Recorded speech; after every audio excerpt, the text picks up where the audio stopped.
We can point out three possible scenarios for Venezuela going forward.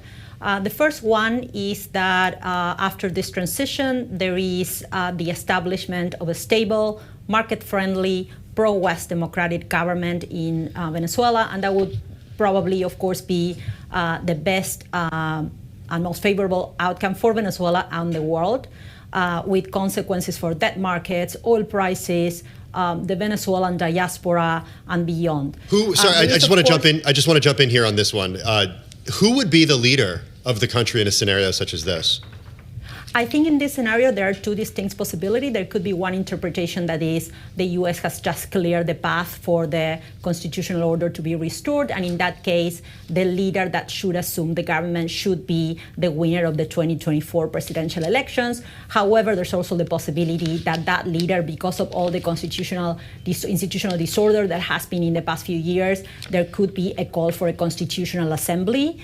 A constituent assembly, so that the government so that the country drafts a new constitution and then calls for presidential elections again, in which I think that Maria Corina Machado, the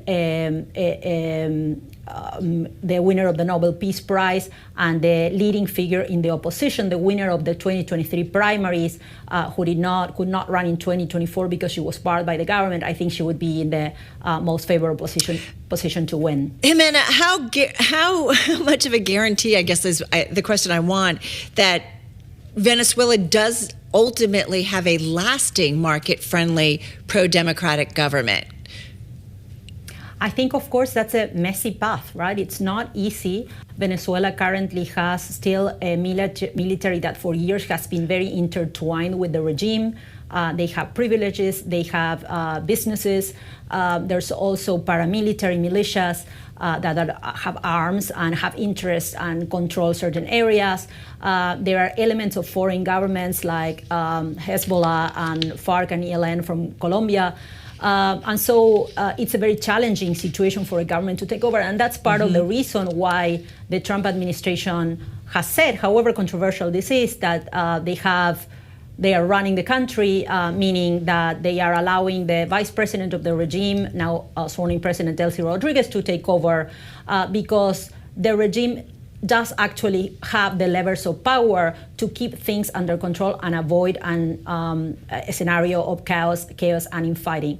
The key question is whether this is the first step of a transition that over time, for example, by disarming armed militias, by cracking down on drug trafficking, etc., can lead to an opposition taking over down the line under conditions that allow it to establish civilian control of armed forces and project political and economic stability. Jimena, for those who aren't familiar with the Venezuelan economy, what is it today, and what are the Venezuelan people facing in terms of inflation and the economy? What could it be?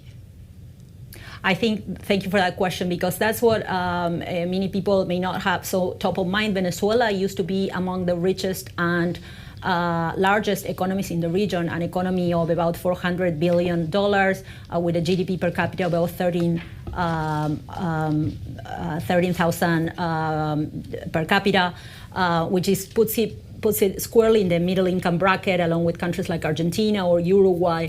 And it was a country of regional and global relevance because it also sits on the largest share of oil reserves. And now Venezuela is a lower income country of a GDP of about 100 billion, GDP per capita in the 4,000s, an impoverished population. 8 million people have left the country. And so the upside, if Venezuela could recover its political and economic normalcy, is enormous towards that path of economic significance it had in the past. Okay, you've certainly laid out one scenario here. Two more scenarios that you mentioned. I want to make sure we get to those too.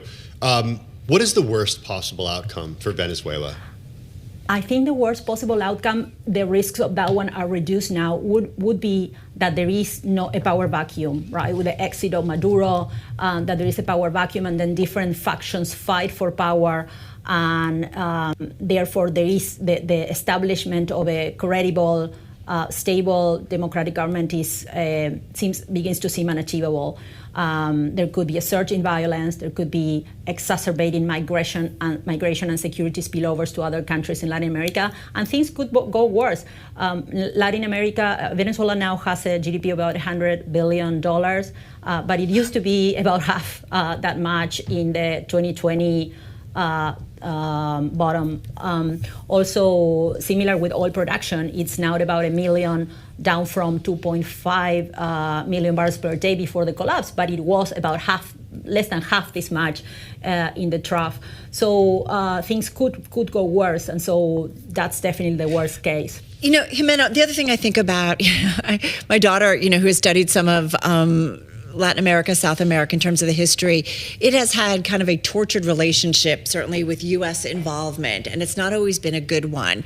How do we ensure that what happens isn't just protecting business interests, but instead really, once again, putting Venezuela on a path to long-term prosperity? No, absolutely. I think that brings me to the third scenario, which is that the U.S. Sort of running the country via the pressure exerted over Delcy Rodriguez or elements of Chavismo who might succeed her. If this lingers into the future, that's an intermediate outcome that might, look more stable in terms of there not being infighting or a very chaotic situation, but would still be an authoritarian, non-democratic government, and non-sovereign one in addition.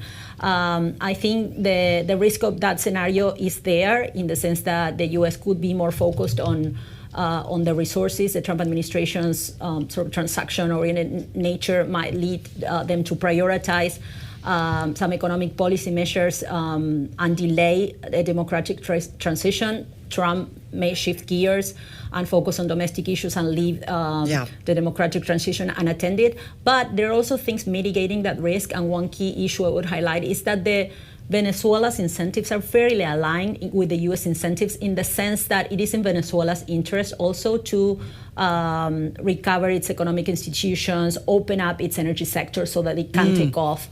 And probably a democratic opposition, which would be ideally positioned to win upcoming elections, would probably also be pro-West and pro-U.S. So I think that limits the risk that the U.S. decides to stay on.